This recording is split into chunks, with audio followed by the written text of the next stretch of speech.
Horror-Babble's Baffling Beasts, 15 Tales of Weird and Mystifying Creatures, with works by Walter Delamere, Arlton Eadie, Robert E. Howard, H. P. Lovecraft, Saki, Clark Ashton Smith, F. A. M. Webster, and Ewen Whyte. Narrated by Ian Gordon. Warning Wings by Arlton Eadie. "Steady, sir, please don't do that." Quietly as the words were uttered, their tone of urgent entreaty was such that I stopped dead, and allowed my hand, already raised, to crush the moth which had for the past half-hour been blindly dashing itself against the bulb of the electric table-lamp, to fall limply to my side. Surprised at the unexpected exclamation, and secretly somewhat amused at his evident concern for the life of the fluttering insect, I turned and faced the speaker.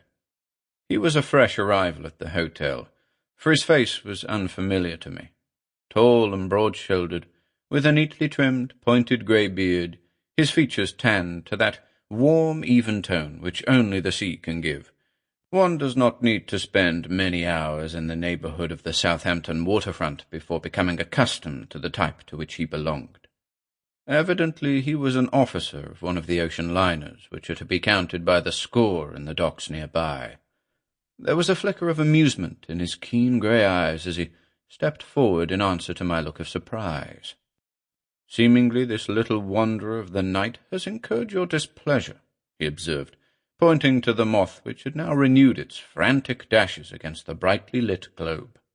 "It seemed so determined to beat its life out that I thought it only kindness to end its misery." I shrugged. The stranger shook his head slightly. "There is another way." He stepped toward the lamp, and after several attempts managed to catch the little creature between his capped hands. Then, holding it with infinite tenderness, he crossed to the open window and allowed it to flutter away into the summer night. As he turned, after shutting the window, I saw that he was regarding me with a queer little half-smile. "You may think it strange that I should take the trouble to preserve the life of an insect that another man would crush without a second thought," he said. "But I have a fondness for moths, especially of that particular kind.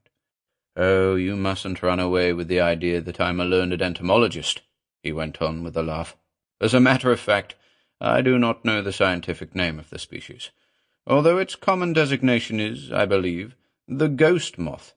No, sir, my action just now was purely sentimental." Sample complete. Ready to continue?